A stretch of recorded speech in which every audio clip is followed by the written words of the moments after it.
This is the NBC University Theater, bringing you the second in our series of full-hour dramatizations of outstanding works in modern American and British fiction. Today, we present Brian Aherne in the title role of the Joseph Conrad novel, Lord Jim.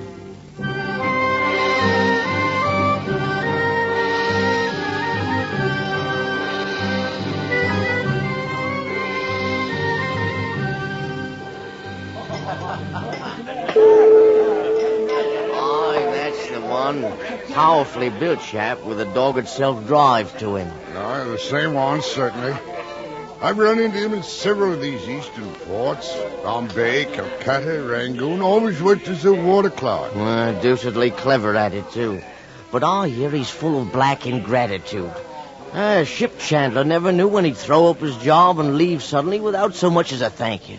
Mysterious of a sort. Confounded fool, I say. He could have made a pretty penny if he'd stayed in one place. Jim, his name was, I think. That's it, Jim. What was the last name? Oh, come to think of it, I don't remember his ever having one. I say, that is a bit mysterious now.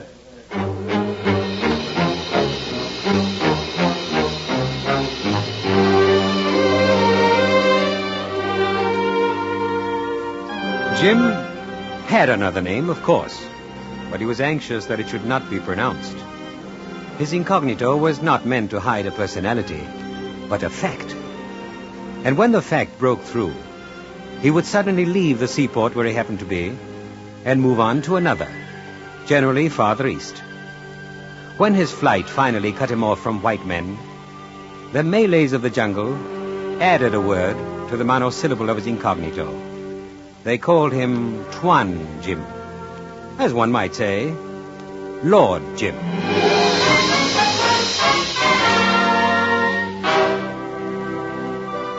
But that part comes near the end of my story. Let me begin at the beginning. Originally, he came from a parsonage. And between energetic son and pious, peaceful father, there was an enviable love and understanding.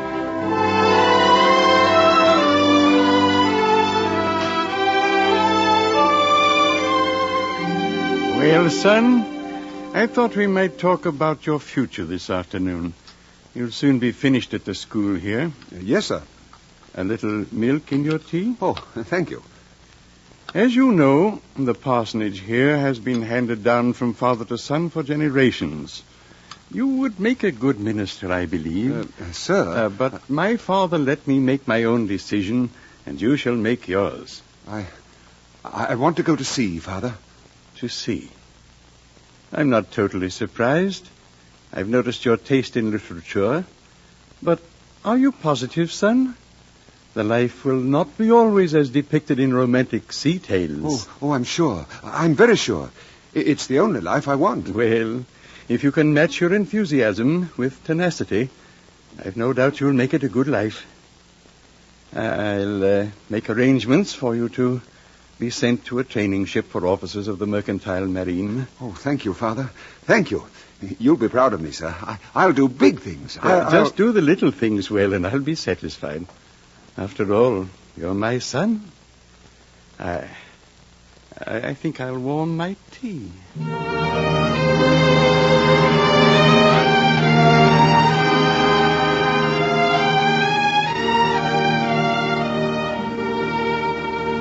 He got on well and was generally liked. He had a steady head and an excellent physique. After 2 years of training, he went to sea. Yet in the routine of his days, he never lost his avidity for adventure and his sense of possessing many-sided courage. A leg accident caused him to put up at a hospital at an eastern port. His recovery was slow, and he was left behind. Well again, he took a berth as chief mate of the Patna, a local steamer as old as the hills and eaten up with rust, worse than a condemned water tank. She was commanded by a renegade German, who wore a blood-and-iron air combined with a purple nose and a red moustache. Well, here come the cattle again. The cattle? Oh, you mean our passengers? You call them Arab pilgrims passengers? Cattle? covered with dust and sweat and grime. They sleep all over the deck on mats. This is your first trip, huh? After you keep stepping over them a few times, you'll swap them for pigs. Pigs is cleaner, maybe. Well, when they're all on, we'll shove off. That was the first and last voyage Jim made on the Patna.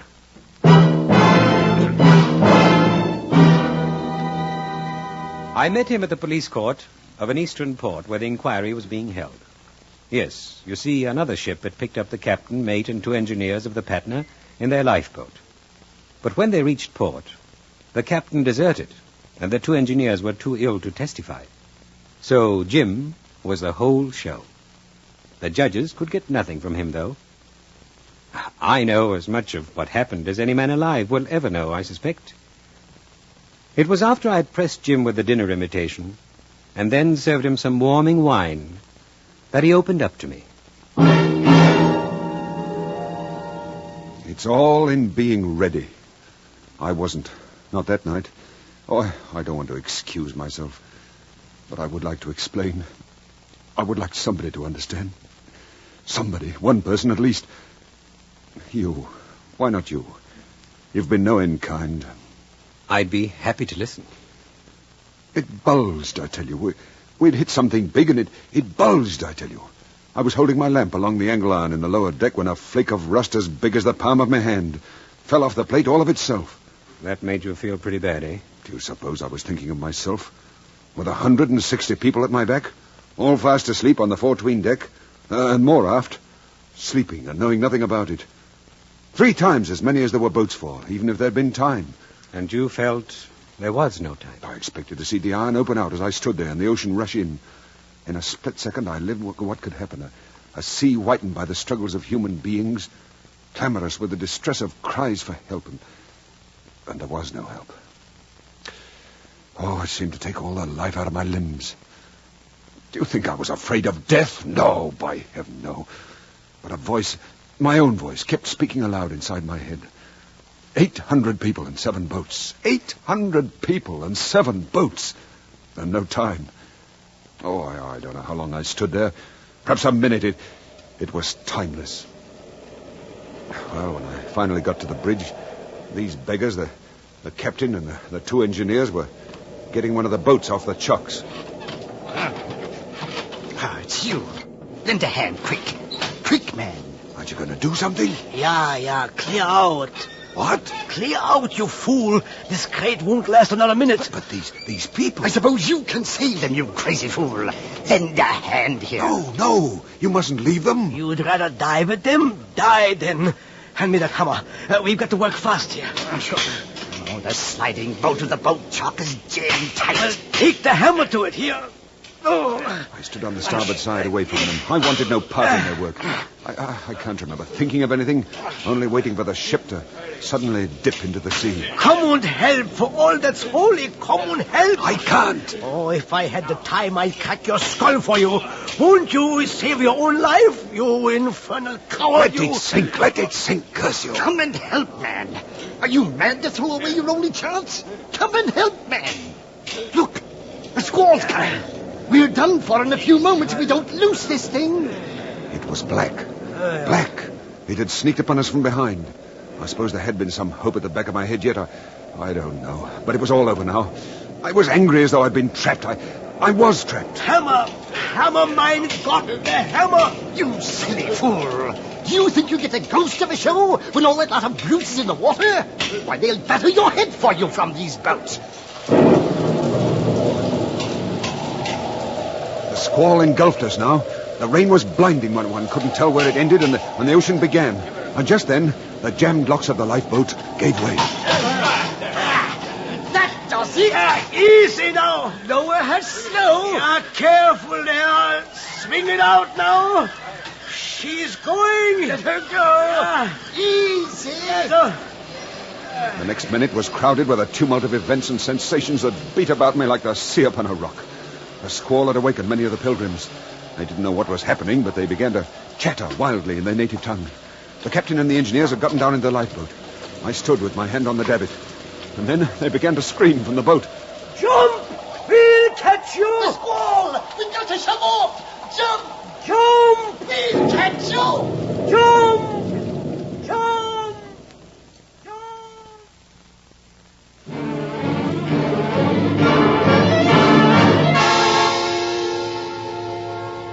Next thing I remember, I was in the boat.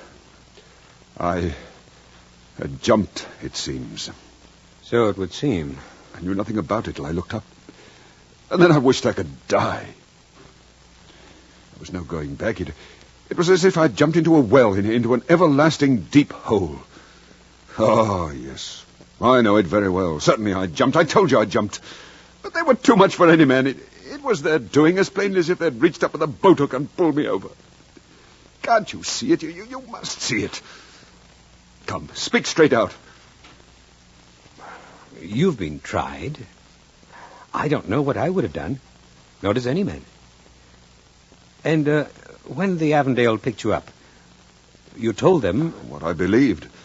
As the first boat was lowered, the ship went into a squall. Sank like lead. Oh, the story didn't matter. I jumped. That's what I have to live down. It was like cheating the dead. And there were no dead. No. The Patna was found the next day.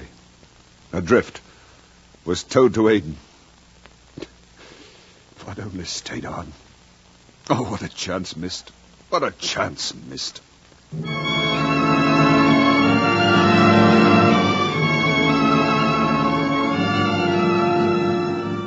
Not many men are offered a try at real heroism. Fewer still have dreamed and waited for it, as had Jim. Perhaps the world could have forgiven him his human failure, but he could never forgive himself. The outcome of the inquiry was as all had expected. Jim's certificate was cancelled. I did not seek him out after the trial, but I was extremely pleased when he casually walked into my room the next afternoon. May I have a cigarette? Help yourself. Here's a light. Thanks. Well, that's over. Yes. I wonder what's to come. Why not visit home? Never. You're awfully fond of your dad. I can tell. That's no secret. And he'd be... It'd be in all the papers by now. No, I'll never go back again. But look I'd here. rather not discuss it. Sorry. No better than a vagabond now.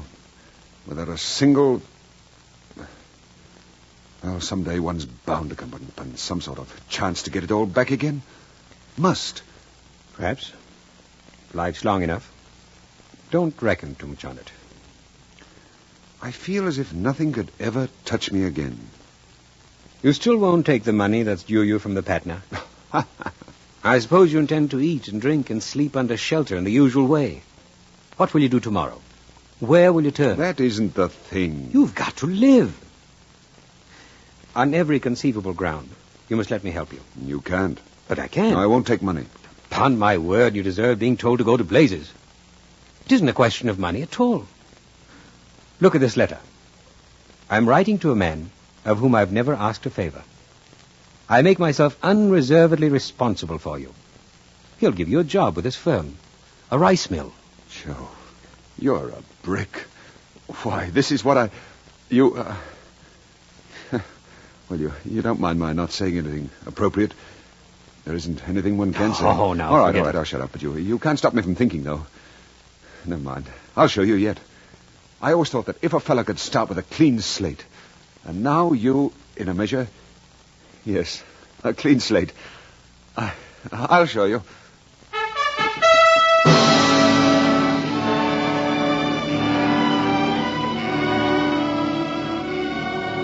Six months afterwards, my friend wrote me of Jim.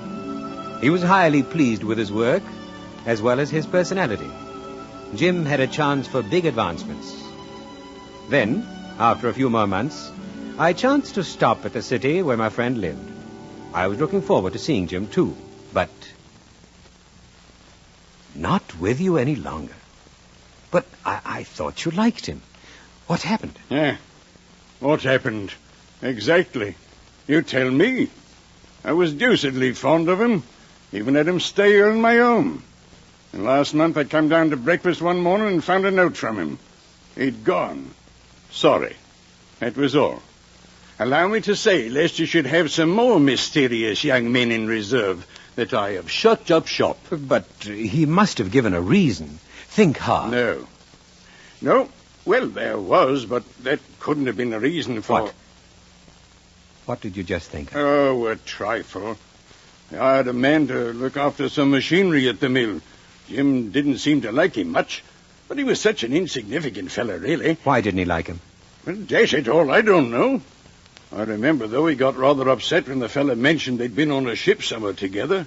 By the way, you didn't tell me... Was the ship the Patna? Could have been. Yes, now think it was. Yes, the Patna.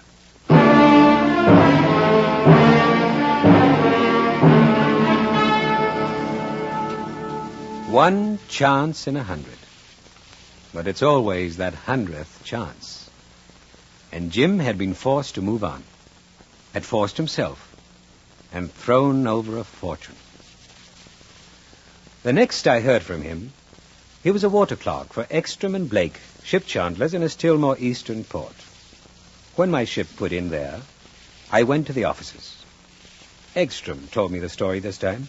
Oh, him? Oh, he left us, Captain.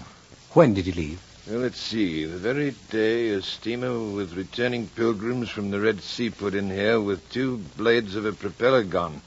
3 weeks ago now. Wasn't there something said about the Patna case? Why, yes. Come to think of it, Captain, how did you know? The 2 ships were compared. Then they started on about the Patna like most people do. Interesting case, you know. Jim was here at the time having a sandwich and a glass of beer, and suddenly, sir, that blasted Jim, he puts down the sandwich he had in his hand and walks around the table and says to me just like this. I'm shoving off. Oh, no need to hurry out for the next job, Jimmy. It isn't 1:30 yet.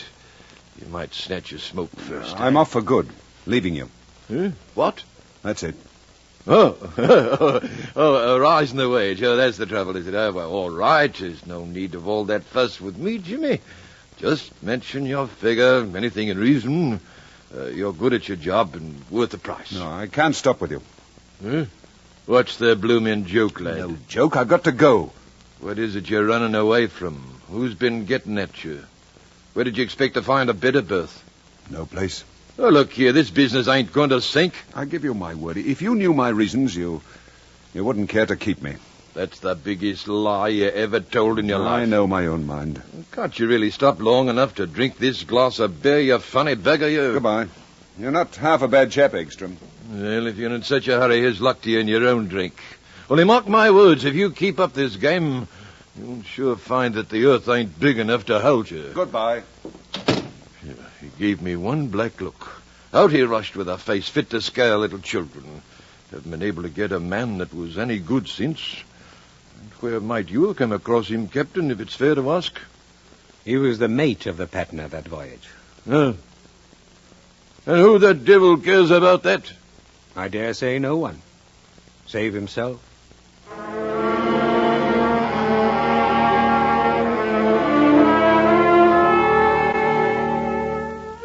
I have told you these 2 episodes at length to show his manner of dealing with himself under the new conditions of his life. There were many others of the sort, more than I could count on the fingers of my 2 hands. There seemed no place else he could escape to. It was then I went to see Stein, a wealthy and respected merchant who dealt in island produce on a large scale. I told Stein Jim's story. I understand very well. He is romantic, yeah. What's to be done for it? There is only one remedy. The question is not how to get cured, but how to live. Yes, I know. I tell you, my friend, it is not good for you to find you cannot make your dream come true for the reason that you are not strong enough or not clever enough. Yeah? There is one way. Follow the dream. Follow the dream. Well, it's too late for that now. Then perhaps another way. He could be buried. Buried? Away from those who remind him of his lost dream. But he's traveled 3,000 miles, and it follows him. He has never been to Patusan. Patusan? A remote district of a native-ruled state. Oh. No one ever goes there. No one would ever wish to. I have a small trading post there. You think Jim could manage it? He could do no worse than the man I have there now. White or native? A Moluccan Portuguese named Cornelius. Worthless, conniving fellow. His wife was a fine woman, though. She had a daughter by her first marriage who stays on with Cornelius. If Jim takes the post, will you bring this Cornelius back? I doubt he would leave. It does not matter to me. But we should warn you, Jim. Cornelius may well make trouble for him.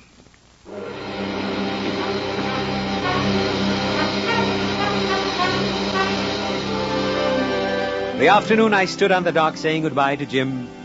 He was as excited and voluble as a youngster on the eve of a long holiday. This is what I've been waiting for. I've been dreaming of it. By Jove, I'll show you yet. I'm ready for any confounded thing. This is luck at last. You wait. I hope you'll go in the proper frame of mind, Jim. I'm in a perfect frame of mind. You may not want to remain. Remain? Of course I shall. Only get me in and I'll never leave. Don't be foolhardy. If you only live long enough, you'll want to come back. Come back to what?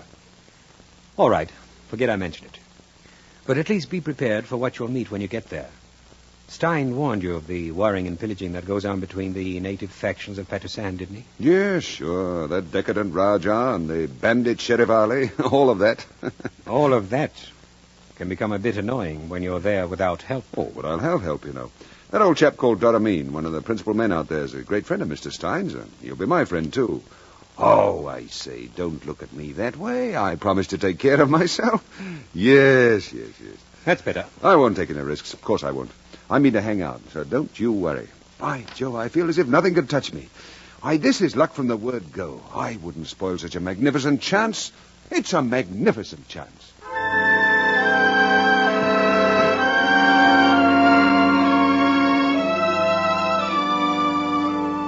Jim's coming to Patusan was a blessing. But to them, as to many of us, the blessing came heralded by terrors. Doramin and his son Dane Waris befriended Jim, it is true, but the tribe they headed was only a small part of the population. And the rest of the natives under the Raja's rule feared the white god new to their midst. Jim took up quarters with Cornelius. This was a mistake, since Cornelius was part of the plot to get rid of him. You really must leave. Surely you know your life is in danger at every minute. Cornelius, you have been whispering in my ears the plans that have been made for my murder for weeks now, and so far nothing's even threatened me.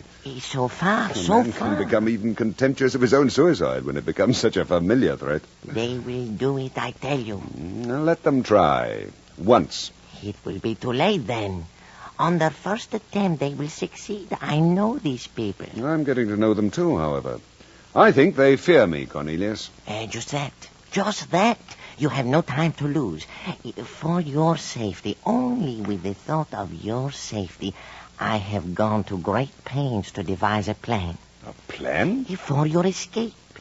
A great deal of trouble on my part, and for only $100, even 80? Yes, let's say 80. I can procure a trustworthy man who will smuggle you out of the land. No one will ever know what happened to you. Probably even I won't know. Oh, you must trust me. I am your only friend. You must trust me for only $80. A small sum for your life. Oh, you must not laugh. You must trust me. Think of the danger I am risking by staying behind. They will surely know it was I who helped you escape. But I don't think of myself, no. Only of you. You must leave if you care a pin for your life. That's just it, Cornelius.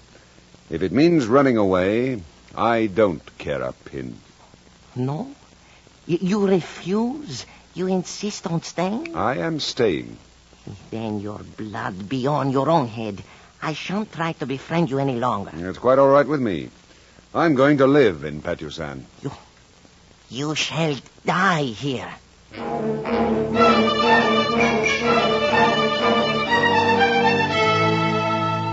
But Cornelius's warnings were not all idle, and events would have taken a bad turn for Jim if he had not had a protectress. the daughter of Cornelius's wife, whom Jim called Jewel. Get up. Get up. Get up. Huh? Hey? Oh, what? You must wake up. Why? What's happened? You all right? Yes, but you are in great danger. They have come to kill you. Oh, I've heard this too often. No. It's true. Here's your gun. Take it. I have loaded it. Oh, but... There is no time to lose. Can you face 4 men with your gun? Yes. Then come with me.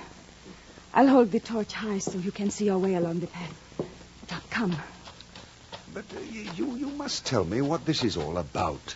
4 men are hiding in that hut over there, to the right. They intend murdering you while you slept. I heard Cornelius talking with them. Oh, they've plotted many times, Jewel. But I know when they mean to carry it through. You think I have watched on this night only? You? Please do not stop. Walk quickly. There's someone coming. It's Cornelius. Hey, Cornelius! They know you are awake now. Your voice. You must run away. They know you are strong and fearless. Run to Doramin. Go to Doramin. I am strong and fearless. Why? Yes. So they won't attack you tonight. But what about tomorrow night? And the next? Of the many, many nights? Can I always be watching? If I am fearless, then let me be. They're in that shed? Yes. I'm going in. No, then I'll come with you. No, you stay here. No. I will hold the torch in through the window. You could see nothing without it. Come, we'll run now. Now, push open the door. Fire! Defend yourself. Why, there's no one here. No, look. That heap of dirty mats. Eyes are watching us. Come out. Come out, I say. He has a knife. Why don't you shoot? Jim held his shot deliberately. Held it for the 10th part of a second, for 3 strides of the man. Held it for the pleasure of saying to himself, "That's a dead man." He noticed the dilated nostrils, the wide eyes, the intent, eager stillness of the face. And then he fired. He saw the man jerk his head up, fling his arms forward, and drop the knife. He had shot him through the mouth. With the impetus of his rush, the man drove straight on and landed with terrific violence on his forehead, just short of Jim's bare toes. The place was getting very full of sooty smoke from the torch. Jim walked over the body and covered with his revolver another naked figure, outlined vaguely at the other end. As he was about to pull the trigger, the man threw away his short, heavy spear and squatted submissively. You want your life? How many more of you are there? 2 more, Tuan. Accordingly, 2 more crawled from under the mats, holding out their empty hands to Lord Jim.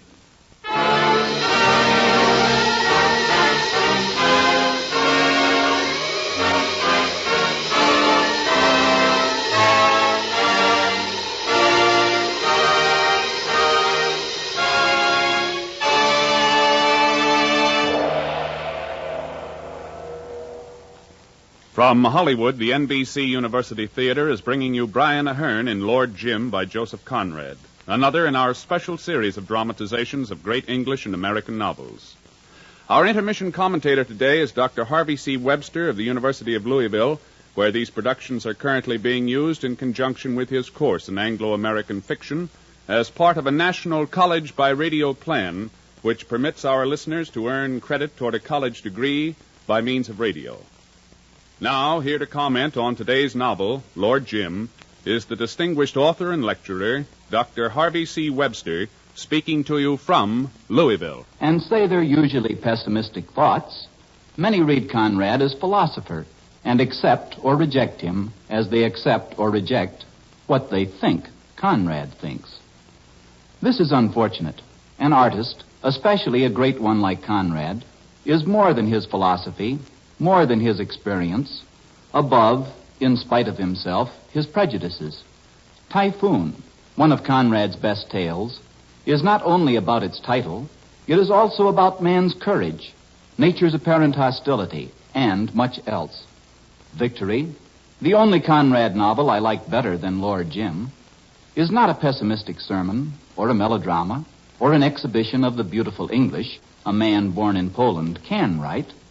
Victory is a seeing of life that sometimes includes pessimism and melodrama, that is written in beautiful prose, and a great deal more. What you take away from the seeing of life in Victory, in Lord Jim, in all of Conrad's fiction, depends on you, your maturity, your patience, your sensitivity. Conrad himself has put this better than I have. My task, he says, is to make you hear, to make you feel. It is before all to make you see. If I succeed, you shall find there, according to your deserts, encouragement, consolation, fear, charm, all you demand, and perhaps also that glimpse of truth for which you have forgotten to ask. At his best, in youth, Victory, Lord Jim, Under Western Eyes, Nostromo, The Heart of Darkness, in perhaps 5 or 6 others, Conrad does make you hear, feel, and see, so that you can find in his books what you deserve to find. I hope that you deserve greatly, for there is much to find in the Conrad novels. I hope you'll start reading or rereading when this program is over. Thank you, Dr. Webster. Our dramatization of Lord Jim continues from Hollywood after a brief pause for station identification.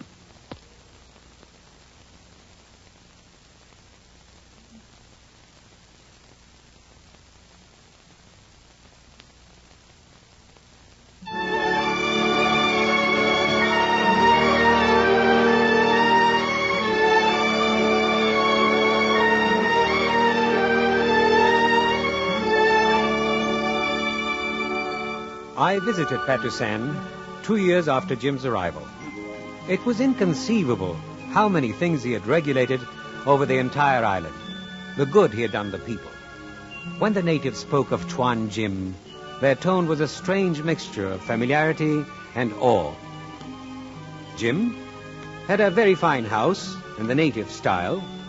His life there with Jewel was as typical and devoted as the happiest couple in a London suburb. And as for Jim himself, I think he was almost satisfied.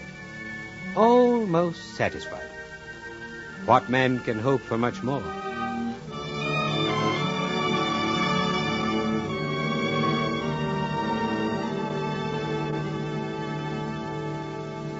Peaceful here, huh? Look at those houses down in the valley below. There's not one where I'm not trusted. I told you I'd hang on. Ask any man, woman, or child. I don't have to. I see it in their faces. Well, I'm all right, anyhow. I never had any doubt of it, Jim. I'm glad you found out in the end. By Jove. Only think what it is to me. I've got back my confidence in myself. A good name. You know, sometimes I wish...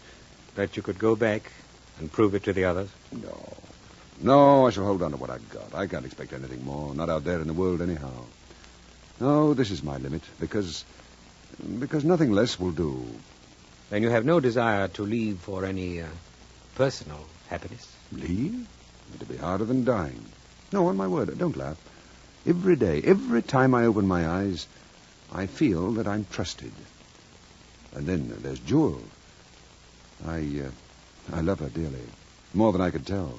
And she adores you? Yes.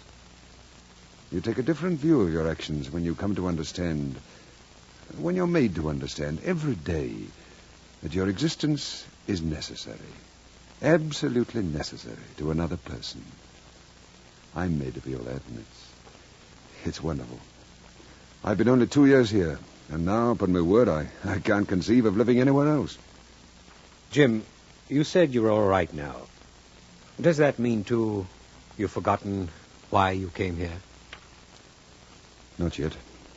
And yet, upon my soul, I think I'll be right to. And perhaps someday... Isn't it strange that all these people who would do anything for me could never be made to understand? If you ask them who is brave, who is true, who is just, who is it that they would trust with their lives, they would say Tuan Jim. And yet they can never know the real truth.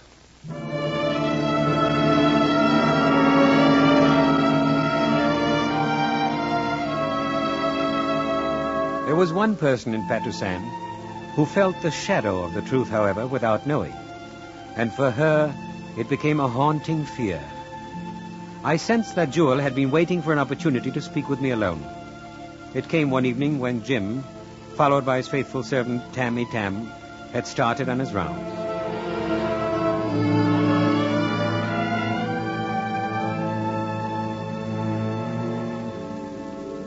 Did you come to take him away? No. Upon my word, I did not come for that. Why did you come, then? I had business here with Jim. And more than that, we're great friends, you know. Believe me, my dear, if I've any wish in the matter, it is for him to stay, not leave. They always leave us. You're wrong. Nothing can separate him from you. That is what he said. He swore it to me. Did you ask him? Oh, no, never. In the beginning, I asked him to leave. I begged him to. But he said he could not, that it was impossible. I begged him to leave.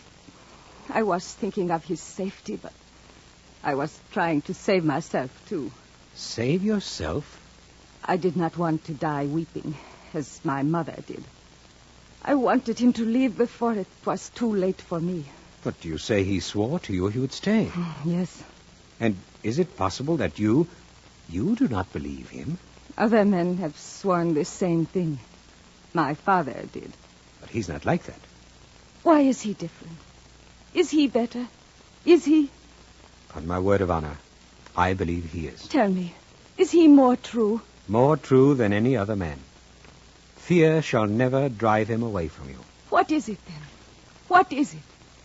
There is something he can never forget. I know. Yet I don't know. He says he has been afraid. How can I believe this? You all remember something. You all go back to it. You tell me, what is this thing? Has it got a face and a voice? Will he see it? Will he hear it in his sleep, perhaps, when he cannot see me? And then will he arise and go? I shall never forgive him. My mother forgave, but I never. I can understand your fear, but it is unfounded.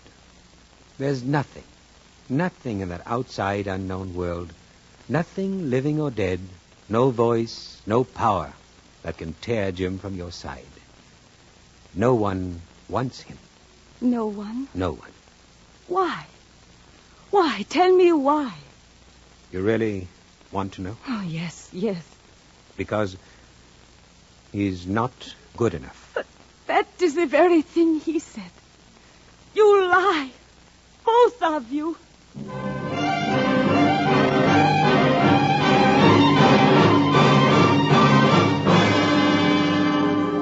I called after her. I tried to explain that no one was good enough, really. But she ran from me. And seeing Jim coming, I slipped away. As I walked down the path, Cornelius ran up to me. He had an eager, craving look on his sour, yellow little face. Even his groveling aspect could not hide the hate that was eating him up. Look at me, Honorable Sir, look at me. The most unhappy of men. A victim, crushed. And I tried to befriend him and see what I got. You befriend Jim? What are you talking about? Don't walk away. Forgive me, Honorable Sir. Spare me a moment more. My great misfortunes have affected my head, Honorable Sir. I say things I don't mean. Please, the Honorable Sir doesn't know what it means to be broken down, ruined, trampled upon. But if you could put yourself in my position, perhaps you... What are you getting at, Cornelius? You could perhaps, Honorable Sir, speak to him in my behalf, eh? Only a moderate provision, I ask. A small present. Present? For what? In exchange for the girl. I brought her up, Honorable Sir, another man's child. It was great trouble and pain. And now I'm an old man. If the Honorable Sir would say a word, and you could tell him for a suitable present, I'd be willing to take the girl back again. Take her back? Yes, Honorable Sir, when the time comes for the gentleman to go home. In this case, Cornelius, the time shall never come. What? Haven't you heard him say so himself? He will never go home. This is too much. He comes here, devil knows from where, comes here to trample on me till I die. Till I die. But patience. Patience. We shall see. We shall see. He cannot steal everything from me and get away with it. We shall see.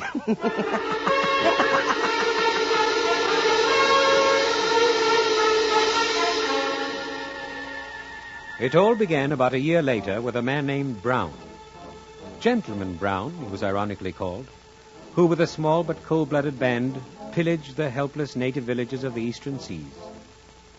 But he was down on his luck now, and it was for food mostly that Gentleman Brown picked on Patusan. Patusan. Probably a largest native village, sure to be defenseless, boys. And with lots of provisions to lay our hands on. Bullocks, rice, sweet potatoes. Maybe even enough to stock a cargo and make a little change to boot. We'll roast their toes rather than be balked.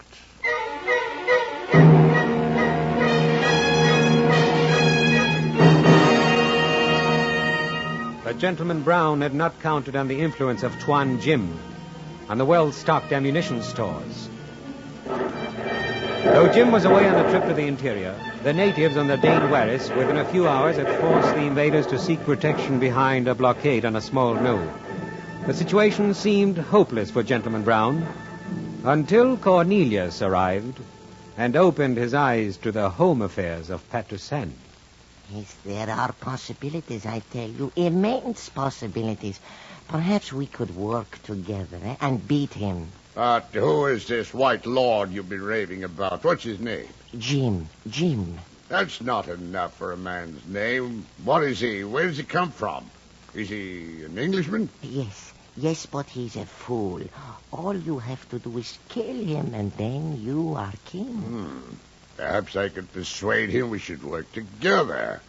That we could share things, and once I got to the powder supply, I'd be in charge. An argument would start between us. It only takes one shot, you know. Yes. And then you would be master.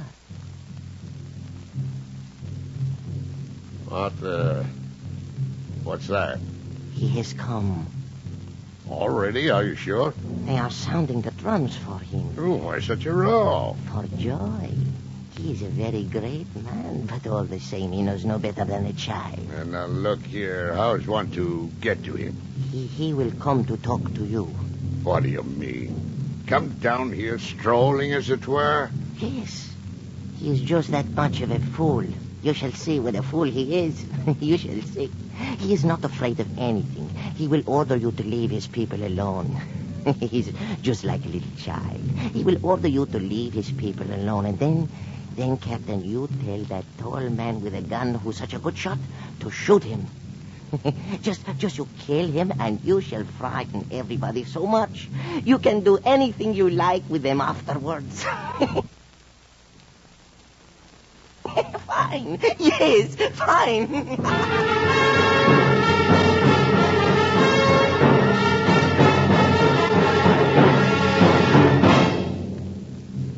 Who are you? My name's Brown, Captain Brown. What's yours? Jim did not answer this question, but stood looking at the men on the other side of the small creek. What made you come here? You want to know? It's easy to tell. Hunger. And what made you? Not for hunger, and not for plunder. We were driven to it. We came here for food, you hear? Food to fill our stomachs. We don't ask for anything but to give us a fight or a clear road to go back whence we came. I would fight with you now. And I would let you shoot me in welcome. This is as good a jumping off place for me as any. But by heaven, I'm not the sort to jump out of trouble and leave my men in the lurch.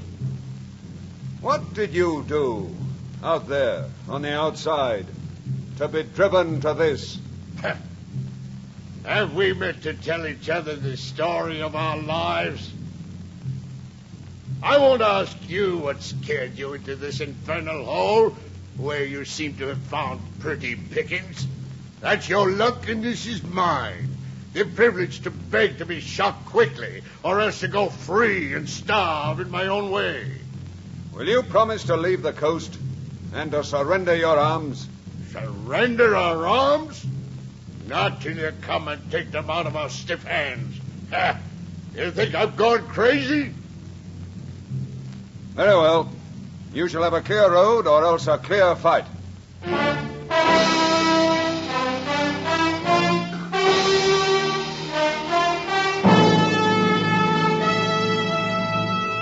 Henceforth, events moved fast. Jim returned to the council meeting of the natives over which Doramin presided, but he spoke with unaccustomed difficulty. Everybody shall be safe. You have my word for it. I, who put the happiness and the safety of you, my people, above all else. But are they not bloodthirsty robbers bent on killing, Tuan? They are erring men whom suffering has made blind to right and wrong. Oh, it's true that lives have been lost already, but why lose more? Their evil deeds should be punished. No, wait, hear me, please. Let Tuan continue. It's true they've killed some of our people. We've killed some of theirs. But a fight will only heap new evils upon the old. Have I ever ill-advised you?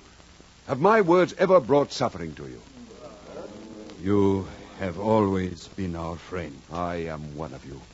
Your welfare is my welfare. Your losses, my losses. And your mournings, my mournings. And so I say, I think it would be best to let these whites and their followers go and live their lives. It would be a small gift. I, whom you have tried and always found true, ask you to let them go. What is your command, O Doramin? I have no trust for the white men on the hill. It seems to me they should be punished. But I do trust you, Tuan Jim. If you say it is best they go, let it be so.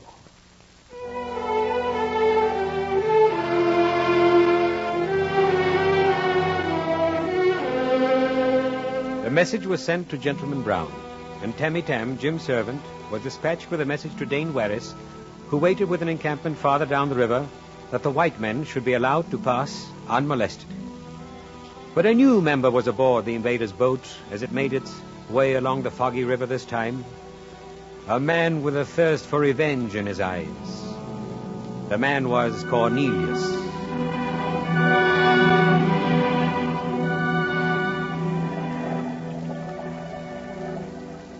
You should have killed the Tuan when you had a chance.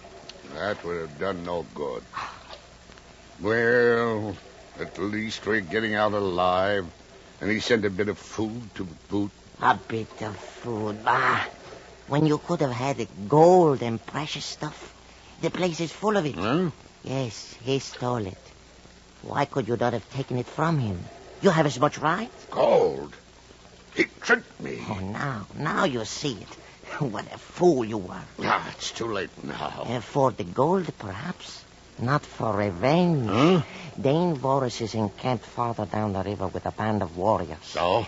And I'll tell you something else, Captain. I know another way along this river. One that will take us behind, not in front of Dane Warris' camp. Oh? If you were quiet, they would never hear us approach. They'd be looking for us the other way.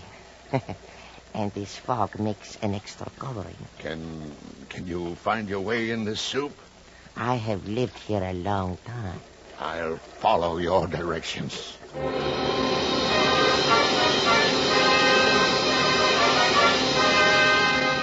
It was an act of cold-blooded ferocity. Gentleman Brown's revenge upon the world which, after 20 years of contemptuous and reckless bullying, refused him the tribute of a common robber's success.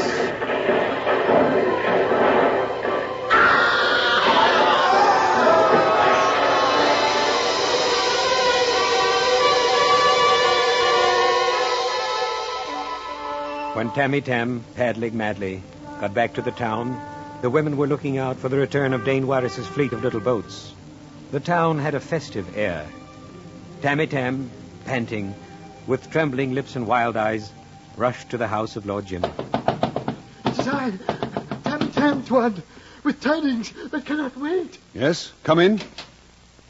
What's wrong? This, Tuan, is a day of evil, an accursed day. Speak out. It was most cruel treachery. They came up behind the camp. They have shot Dane Warris, and many more. No. Is Dane Warris dead? He ran out at the first shots and fell. They will be bringing his body back soon to his father, Doramin. Order a fleet of boats out for immediate pursuit. We'll repay them for this. Why do you stand there? Waste no time. Forgive me, Tuan. What? It is not safe any longer for thy servant to go out amongst the people. Jim understood at once. He had retreated from one world for a small matter of an impulsive jump. And now the other world, the work of his own hands, had fallen in ruins upon his head. He sat alone in his room all day. He would not even speak with Jewel. Later, toward evening, he called Tammy Tam.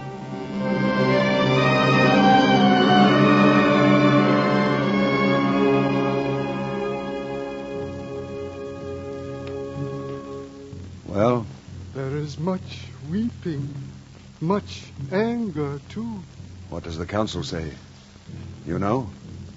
Luckily, we have the powder here. We'll have to fight. Fight? What for? For our lives. I have no life. Oh, no. Do not speak so. Tam, I give you and my other servants leave to depart to your homes. For how long, Tuan? For all time. It is time to finish this. Will you not fight? There's nothing to fight for. Nothing is lost. Then will you fly? Shall we fly? There is no escape. And you shall go? Oh, you are mad or false. Do you remember the night I prayed you to leave me? You said that you could not, that it was impossible. Impossible. Do you remember you said you would never leave me? Why? I asked you for no promise. Quiet, Jewel. I should not be worth having. Oh, yes. You are mine. Will you defend yourself? Nothing can touch me. Oh, but I shall hold you with my arms so. You are mine. I will not let you go. Let me go. Let me go, Jewel. I must. Oh, no. Come back. Come back. Oh, you are false. False. Forgive me. Never. Never.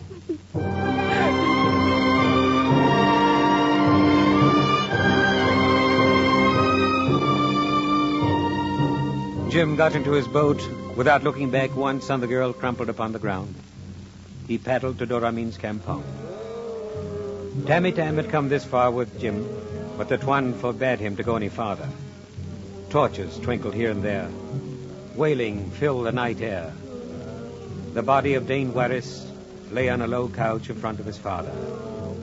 Doramin, alone and desolate, sat in his armchair with a pair of flintlock pistols on his knees, faced by the throng of mourners. Many were whispering, "He has worked all the evil. He brought us disaster." Jim heard their words.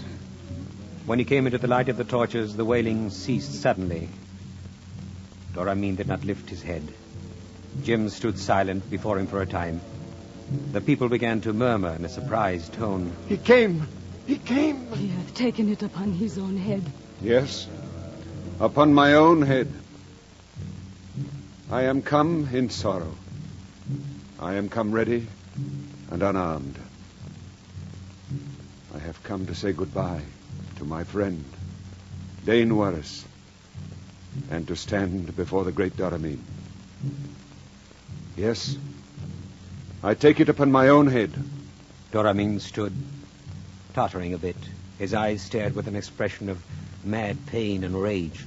And then, while Jim stood stiffened and with bared head in the light of torches, he lifted his right arm deliberately and shot his son's friend through the chest.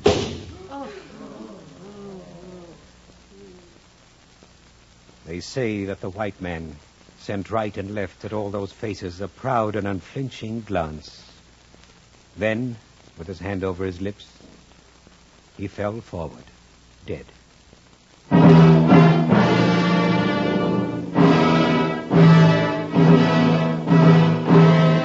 And that's the end.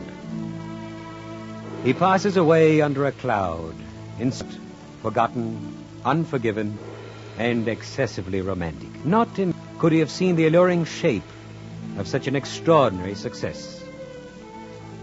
For it may very well be that in the short moment of his last proud and unflinching glance, he had beheld the face of that opportunity which, like an Eastern bride, had come veiled to his side.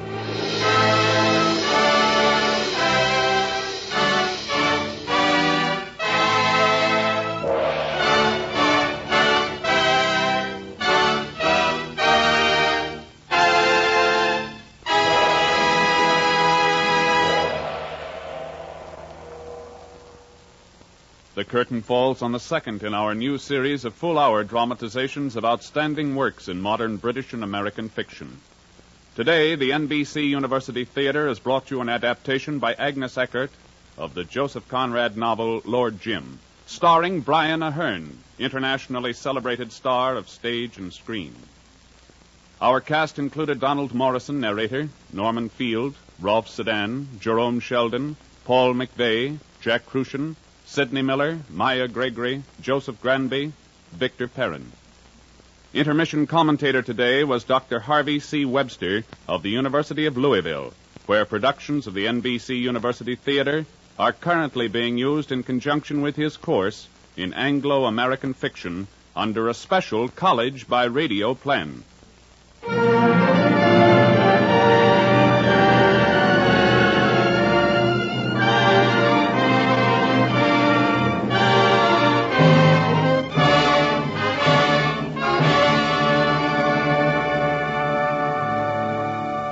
Next week at this time, the NBC University Theater will present another great work, this time by an American author, Theodore Dreiser's An American Tragedy.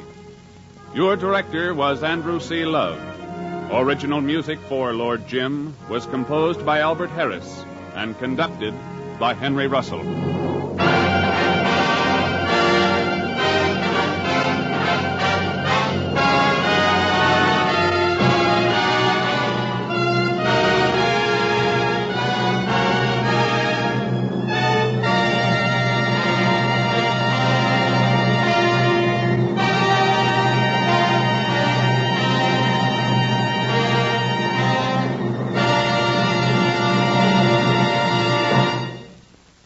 The NBC University Theater came to you from Hollywood. This is NBC, the national broadcasting company.